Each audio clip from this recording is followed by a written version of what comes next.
and welcome to Mind the Model. I'm Nathan Garrett, and as always, I'm joined by my co-host, Emily Krellin. Em, how's it going? It's good. How are you going, Nate?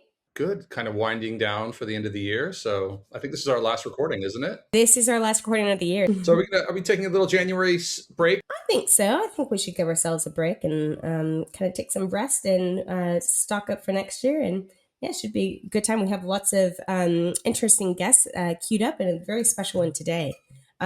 But before we get into that, Nate, I wanted to ask, have you bought all of your Christmas presents? I mean, like, all is a strong word. I think I'm pretty close, though. I mean, I might go out just in a frantic mad rush at the end, and then maybe a few more stocking stuffers than I need. But yeah, for the most part, I think I'm there.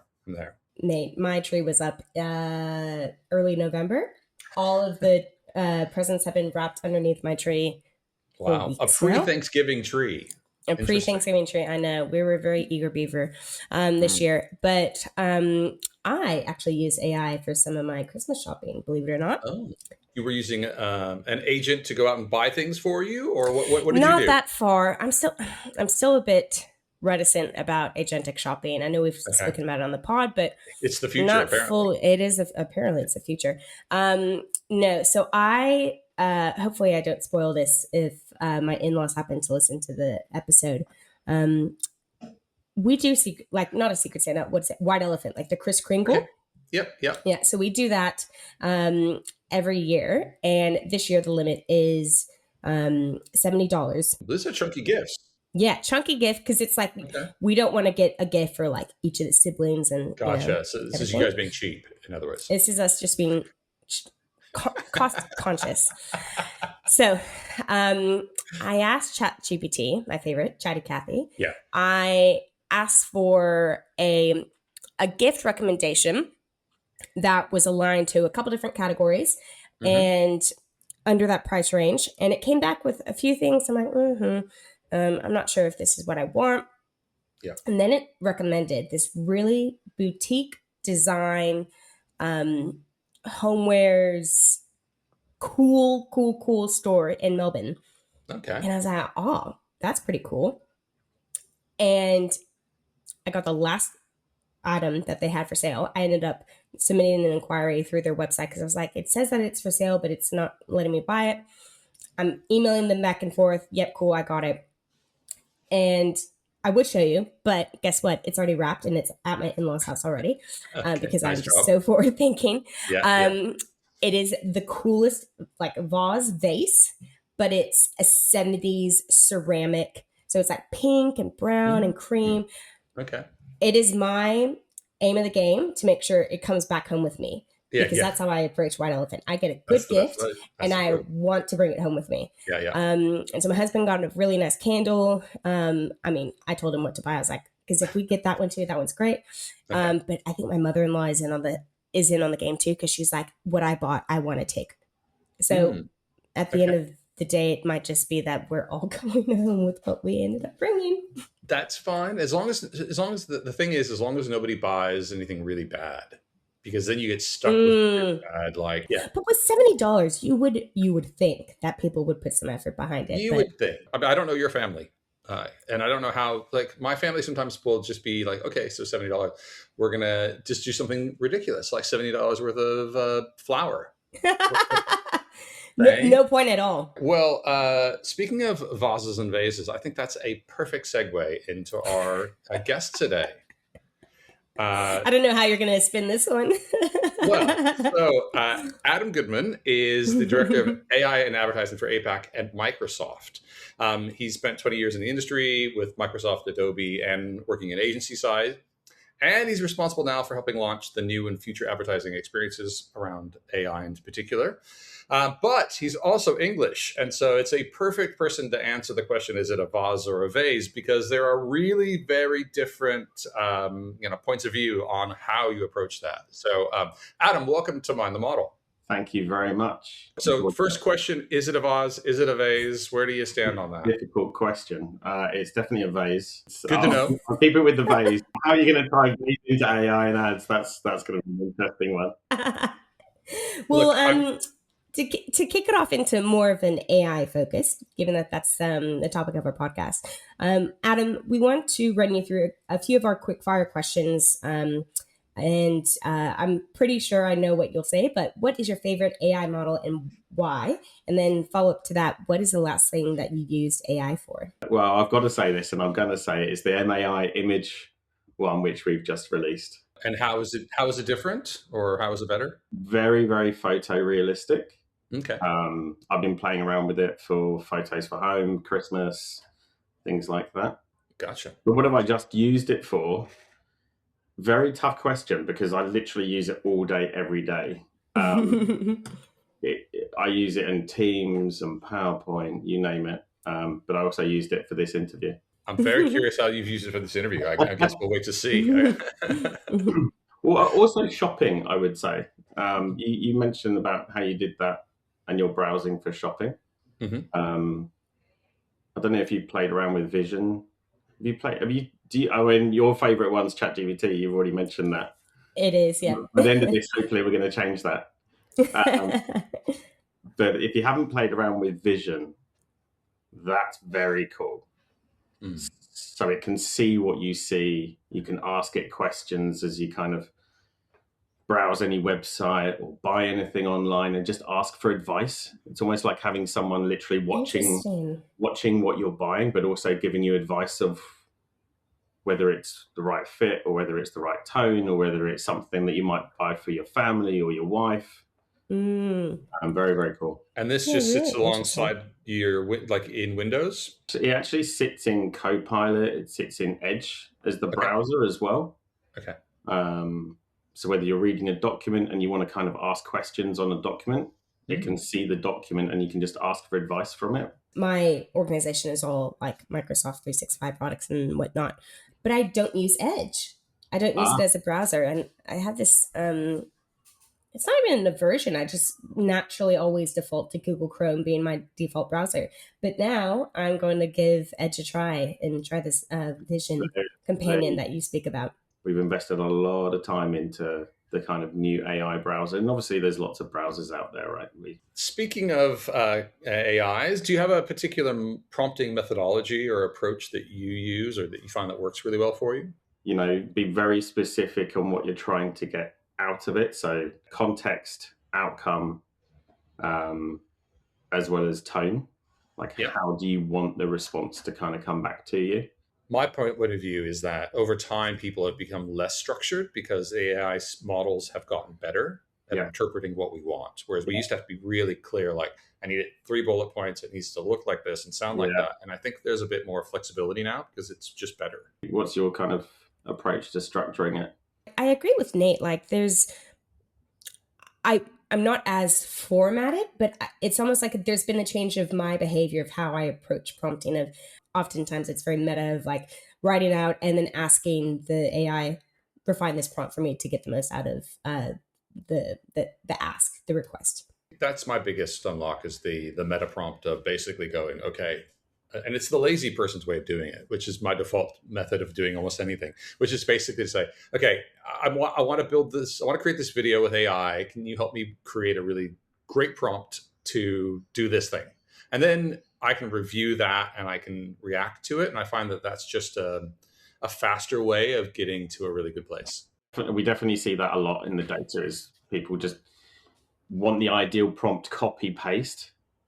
I think going back to what I was saying with that Vision example, you're creating a video, instead of actually having to prompt and refine and constantly have that kind of conversation, you can actually have Vision look at the video with you and just ask, well, how do I do that?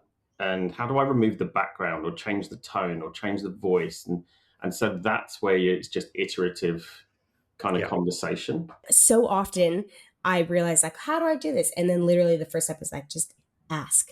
And I'm no stranger to asking for help if I need help. So I do find that just whether it's a short prompt or very structured, well thought out master prompt.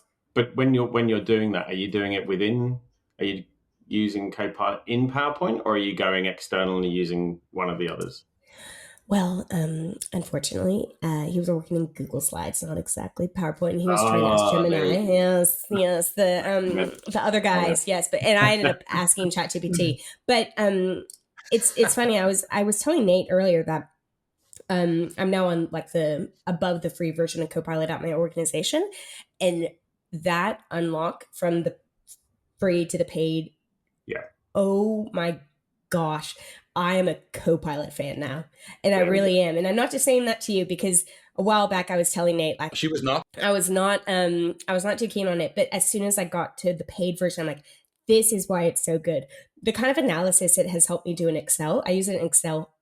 It has been a huge unlock, and I'm not sure if this is embarrassing to admit or if I'm just using AI and need to be proud of the fact that I'm using it as an assistant. The auto rewrite functionality in Outlook. Yeah. I write out an email and I'm like, this is going to some senior stakeholders. Highlight it, Copilot, auto rewrite, and then it writes it. I'm like, okay, yeah, that works. Replace, send it off. So yeah, I'm a big fan. Just a last question for you before we kick off to the more meaty questions, Adam. Do you consider yourself to be an AI optimist, realist, or pessimist? I'm definitely the optimist in going, how do you get the most out of it in the context that you're in, like in the platform that you're in? And we're heading in the right direction. Are we there yet? We're getting there. But I think the next kind of 12 months where we're headed is very exciting. Yeah, I used to consider it a special ability of mine to like spend an hour or two looking up how to do functions in, for Google Sheets. I was like, oh, I can make it work. Yeah. But it would be like, now I just ask an AI system to give me the answer, and voila. If you haven't tried it, one last plug, because you're talking about Excel, is in Excel, go equals Copilot, and it basically embeds Copilot into the actual cell. You can't do that in Google Sheets, I'm afraid, Nathan. So you're going to have to load up Excel for this one. Okay. Right. Yeah, check that one out. I'm loving all these tricks and tips and tricks for Copilot that you're giving me. I've got a whole list of tricks. So, speaking of Copilot in Excel and everything else, I'm a little still confused as to exactly what is Copilot and how it's different, I guess, from other models, because I see it on my Windows PC, but then it's also embedded in things, and I'm not even 100% sure what it is. So maybe you get your definition of what is Copilot. The best way to think about it, and Copilot is very different than the others, I will definitely say that. There's really, in my head, there's really two sides. There's the consumer side of Copilot. Mm-hmm. That is Copilot as an app. It's embedded into the likes of Bing. It's available on Edge. It's available on Windows. Anyone can use that completely for free. And that's where we run ads in that kind of consumer facing version of Copilot. And then there's what a lot of people think Copilot is, which is it's into Teams, it's into Outlook, it's into Word. And so that is really the business kind of commercial enterprise. That's what we call M365 Copilot. Okay. So there's the business context, and then there's the consumer. Do they more or less do the same thing? Or do you find that they actually are dramatically different tool sets? So very, very similar, but the business one is grounded in your work context. Okay. It's privacy compliant. So essentially, if you're a business and you load up and you have access to M365 Copilot, or you're using it logged in with your work email address, you get a little green tick to say it's like basically safety and privacy endorsed by your corporation. And this we hear all the time, which is everything that you're doing in there is not used to train the AI models. Right. And so it's a huge benefit for businesses, because the number one question I always get from agencies is, how do they ensure that the teams are, what they're inputting into these AIs is not then surfaced somewhere else, but very similar, very, very similar in terms of like output and structure and things like that. I suppose it just depends on the use cases as well. Like the consumer facing side is quite different from how you'd approach it from a business or enterprise wide side. Yeah, not as many Secret Santa gifts, I'm guessing, in the business version. well, maybe not a secret Santa, but an Easter egg that a lot of people don't know is I'm loving that this. you can access multiple models from Copilot. Okay. So this is something that a lot of people don't know, is that you've got the Microsoft AI models feeding in, but you've also got partners like OpenAI, where you access OpenAI's models in there. Mm-hmm. And we recently made the announcement around Anthropic, so you can access Claude models within that too. Okay. And so that's a big difference for us versus probably some of the others. I love that, because Anthropic and Claude are so well known for like more of the writing styles, but then, perhaps there's a different use case for using that OpenAI model. I know that when Nate read out your bio, you do a lot of AI and advertising. And without giving away too much of the special sauce, what are the biggest strategic bets that Microsoft is making in that AI advertising space right now? Well, going back like 2.5 years, we've had ads running in Copilot for about 2.5 years now, which some people, still brands and agencies, still aren't aware of. We haven't ramped that up to 100% of volume yet, because the huge positioning from Microsoft AI is we don't want an environment, a highly engaged environment, to just be flooded with ads. It's very different than, say, traditional search, right? 3 keywords, you get ads everywhere, right? That's the bread and butter from search engines. Bing has that, Google, etc., etc. When you move into like a conversational interface, the flow is different. Your organic context is up the top, and we've spent a huge amount of time making sure that if we are going to run ads in that environment, that they are highly relevant and personalized based on the conversation. So text, feed, multimedia ads, they've been running for about 2.5 years. So sorry, can I just ask then? So what would a contextual ad look like then? So am I searching for movie cinema, and it would show me like, tickets for the latest Hoyts or something like that? Kind of, yeah. So you get your organic results at the top, and then down the bottom we've got something called ad voice. It's a visual differentiation between the organic result and the ad. But in this case, a cinema could sponsor, hey, you're looking for a certain film as an example, or you're trying to watch Stranger Things as an example. You might have Netflix going, you want to sign up to Stranger Things because we've actually got season 5 coming out in a week's time. So it's very relevant to the conversation, but you don't just flood it and have it everywhere. Only one ad would appear. And so, sorry, can I ask one more? I'm super intrigued. So from a targeting perspective then, if you flip it from that's the consumer sees, from an advertising agency perspective, like how are they buying that? Are they buying every instance of Millie Bobby Brown, or are they buying like how do they ensure that they're targeting correctly in an AI world, which is going to be fuzzy in its base measure? Yeah. So today you actually run those same campaigns. So if the same campaigns are applied into Bing or some of the other search engines that we power, Yahoo, etc., then essentially if it's a relevant ad, then it would appear into Copilot. Okay. So you can't buy Copilot and not Bing, or Bing not Copilot.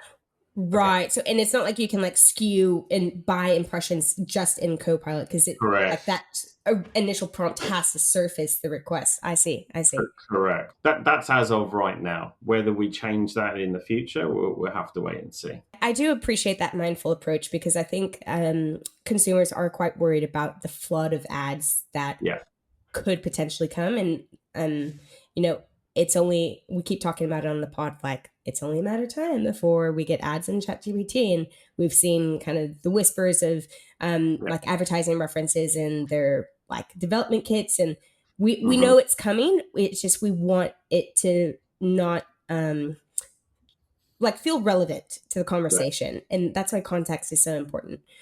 So I do really appreciate the approach that Microsoft is taking in that space as well. That's the other thing is, the others are likely to follow suit. But it's the brands that are testing on us right now, kind of getting the learnings. I think they're setting themselves up for some potential success going forward. So it's so interesting you say that. And I think, especially the larger agencies that have like a lot of data and proprietary technology at their disposal, they'll be at at such an advantage. But then you think about like the small indies that don't necessarily have that same investment into like their own proprietary data and tech stack, but they would have access to a variety of different models. And it's one of my kind of future bets for 2026 is perhaps the rise of indies, because they are starting to see what learnings they can unlock from, multiple models and what they can do a bit differently without necessarily requiring that heavy investment into their own tech stack. The indies have always done a fantastic job on agility, winning new business, but also very quick to lean in on new pilots, betas, the second that they come out. It's how can they show something new to the client that in some cases some of the larger agencies aren't kind of tapping into. So what we've seen is it's actually the small businesses, the independents that are using, whether it's in this case Copilot as a product, but more importantly, we're seeing them use Copilot in platform. So we announced an integration of Copilot into the Microsoft Ads platform as an example. It's basically like having an analyst, an account manager in a box sitting there. What was last week's performance? What was the last 3 months' performance? How do I compare that year on year? And you're getting all of these kind of quick answers, quick snippet answers that then you can relay that back to your client really, really quickly. And to your point earlier, like things that used to take weeks of analysis. Exactly. Yeah. The time saving. The indies for me are the ones that are looking at that and going, oh, I can save an hour here and I can use this and save 2 hours there. And when you accumulate that, that's how they're efficient. The large agencies, though, there are a couple, not all, but there are a couple that are really using this pretty well. And that's where they're building agents. Everyone's talking about agents. To that point, I mean, if I'm putting my agency hat on, does that mean I'm going to be having to talk to the Microsoft agent and the Google agent and the Meta agent? Or is there a world where someone like Microsoft or another partner pulls all that stuff together? Well, I think you're actually talking about two things, right? Is for me, there's the agents that save you time. We've already done that, actually. So Copilot Studio, if you've ever used that, you can kind of create your individual agents. That's one way, right? Yeah. Then there's enterprise ones, but also third-party developers that have built these agents that allow any of us to go and kind of go, yeah, I want to use that. So Microsoft Marketplace is one of those. Yeah. So you can go there and leverage any of the others. For the ads side, what we're really excited about is the brand agents. In the beginning of the new year, we're going to make a great announcement. It's public already, but we'll make a great This is not a scoop. We're not getting the scoop here. Okay. This is a scoop, actually. The challenge with businesses is, one, how do they show up in AI? But two, the future of the website. We get that a lot. But what we built is a platform that allows a brand to leverage conversational AI on their website. And in the future, what we think are that these brand agents can then be invited into the conversation of your platform of choice. So we can, in theory, let's say if Nike created a brand agent, I go to the Nike website today, I have to navigate through the site in order to find a pair of Jordans, pair of trainers, whatever I want. Going forward, if I open up Copilot, I might say, I'm looking for some Jordans.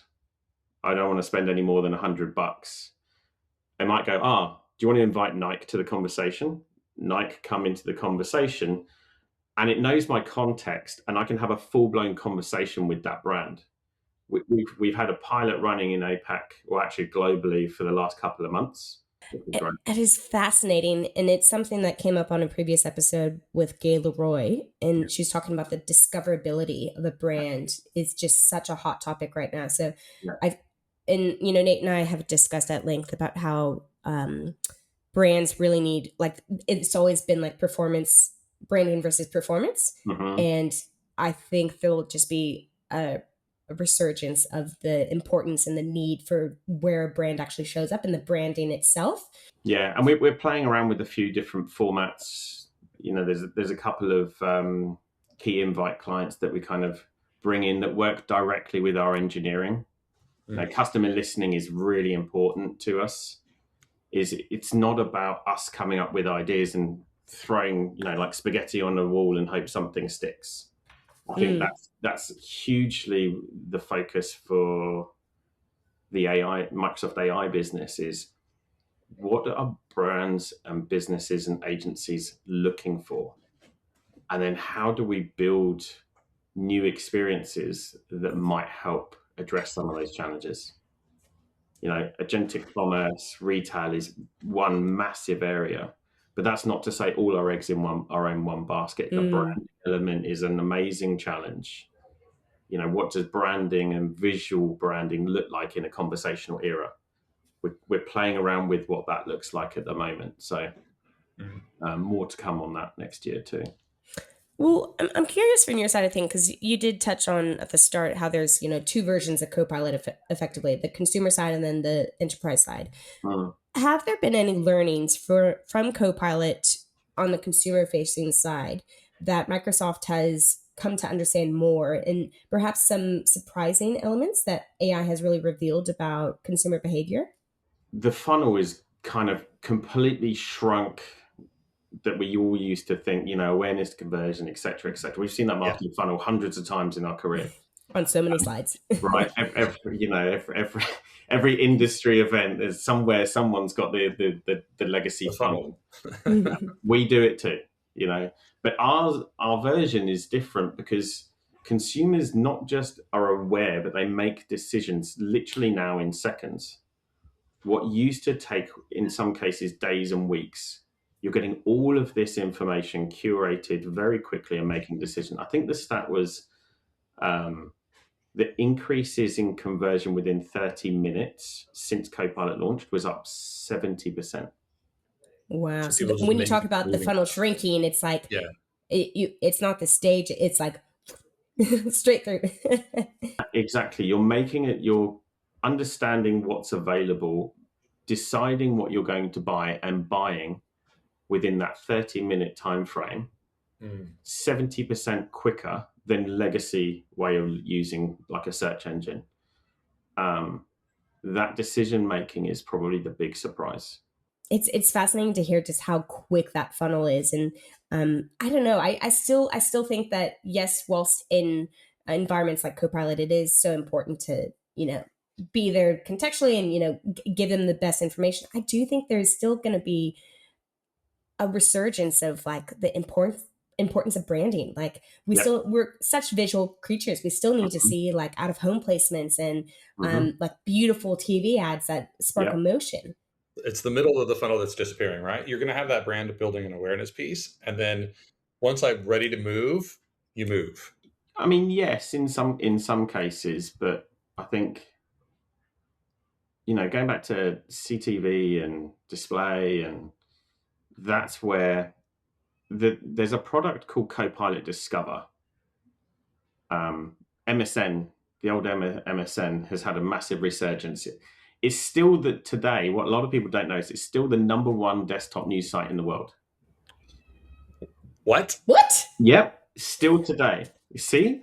And the reason being is because it's a very clever approach that you have MSN as you always used to. The number of people that navigate from a browser like Chrome over to MSN to get their news and personalized news content. That's one option. The second is you put Edge on 1.4 billion Windows devices around the world. And when they open up that Edge browser, the default is the legacy MSN. Yeah. Or if you click on a new tab, you might not have the MSN logo, but you've got a skinned version of MSN. Right. And what Microsoft have done is something called Copilot Discover. So it's a blend between the Copilot experience and a very hyper-personalized news curated feed. That is where you're going to have display and video. We do it today. What I mean is, when you think about how you navigate the web, whether you're going to a chat interface and having those conversations, but going back to or as you navigate any other browser or a new tab, you're still going to have the opportunity to kind of hit remarketing and video and display content throughout that. And that's those brand catching opportunities that you can do there too. Don't know about everyone else doing something similar, but that's our approach. We've talked a lot about the kind of the funnel and the branding and the future of all of it, and I think that's going to be one of the most interesting aspects of how AI rolls out. And I don't think anybody has a solid, if you told me you had the answer right now, I would say you were almost certainly lying, but it's going to be an interesting way that the whole industry changes over time.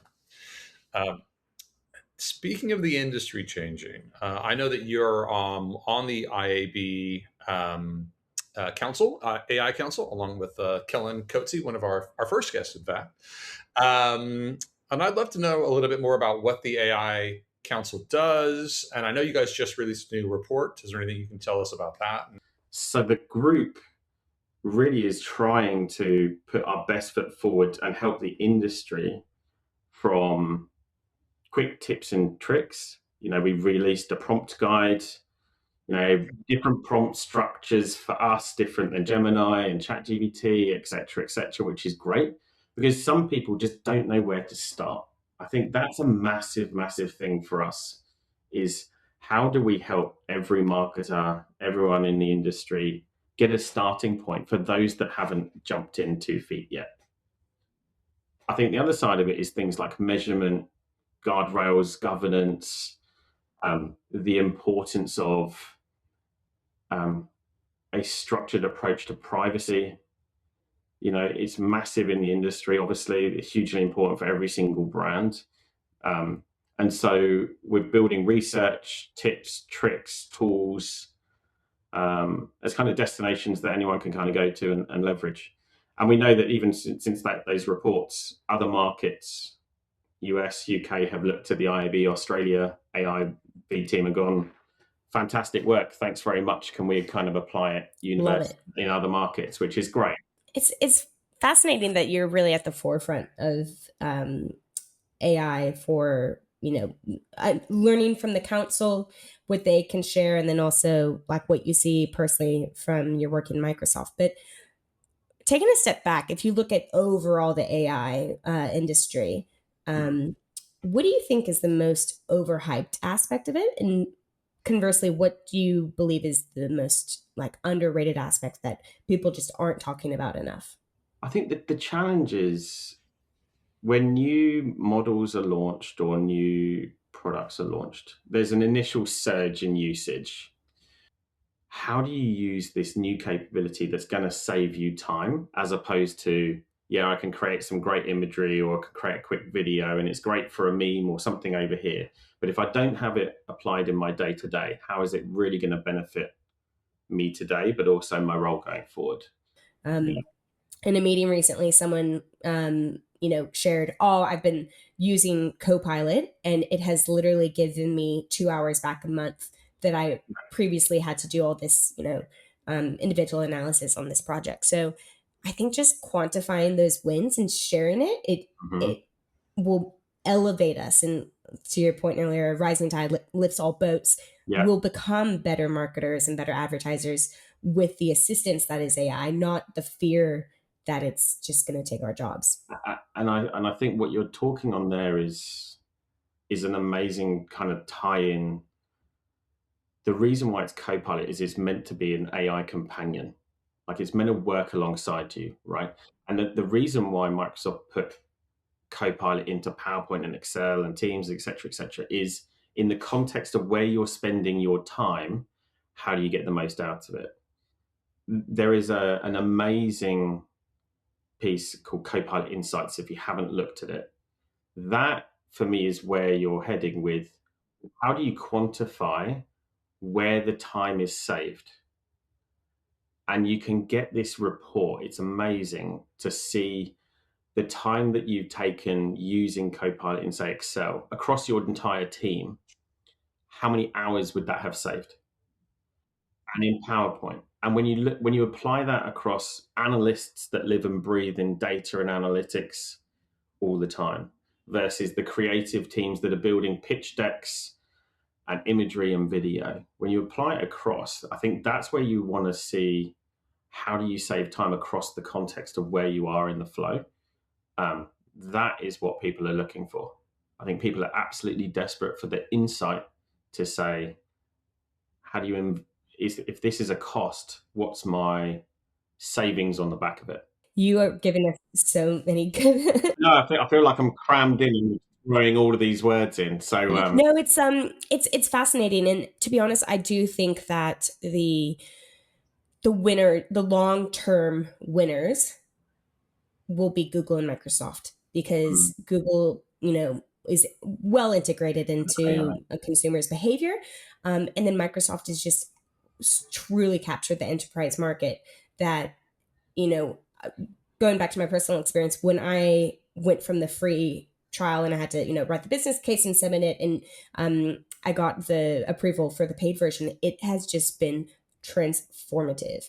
Now it just, that green tick of approval in the top corner of Copilot saying like, it is endorsed by the business. Yes, use this. I'm keen to hear from you. And I know it's not necessarily your domain within Microsoft, but for companies that, are already on the Microsoft suite, what do you see to be the biggest friction point into scaling AI usage? I've definitely seen from my own experience, I can't talk to everyone, but sometimes, I won't name which agencies, but sometimes they sign up to incredible technology that might be the decision is made in Europe or the decision is made in the US. And sometimes that never trickles its way down into Australia, into the corner. So they've had access to these things, but they just don't know. That is our challenge, is to get them aware of what they've got, and then how do we help them use it to the best of their ability. So that sounds like a combination of education and culture. Education, culture, but also, you've got leaders, and I'll call her out. Rose Herseg is absolutely incredible. But Rose very quickly, years ago, stood on stage and said, hey, team, go and use all of the tools and see how to use it. So from the top down, has tried to emphasize a culture of test, learn, see what you can do. Some agencies are trying to restrict it. It's like only certain job functions get to access certain things. Or the IT team have access to this, but the marketing team don't. And you're like, well, the marketing team are the ones that would use it more than the IT team. And really benefit from it, yeah. Right. Yeah. So it has to come down to culture. It has to come down to education. And just trying to, we call it like trying to democratize it. Is if you put the tools into people's hands, you're going to find use cases and people using it in ways that you never thought originally. Adam, thank you so much. I think we've had you for over an hour. It's been an amazing chat. Just to sort of wrap things up, what's one skill that you would tell people to master now to be relevant alongside AI going forward? I now do these 6-7 minute, very quick podcasts about a certain topic on my way to work. And on the consumer facing version of Copilot, you can open it and go, create me a podcast about agentic commerce. I did this literally for a panel that I was presenting in Melbourne a couple of months ago. Is what's the future of agentic commerce in the next 6 months, and what's Microsoft's perspective, what's OpenAI's perspective, et cetera, et cetera. And very quickly, you're getting these 6-minute learnings in a video or a audio format that I learn by listening. That's my strength. So I think the skill set is, what features or capabilities do these have? How do you quickly learn and use micro learning as that ability? That's how people are going to catch up to what's happening. What you're saying is, people need to continue their learning journey, but also understand how you learn best and really lean onto AI to fuel that. Exactly. If you'd done that 2-3 years ago, how long would it have taken you to get up to speed with some of those things?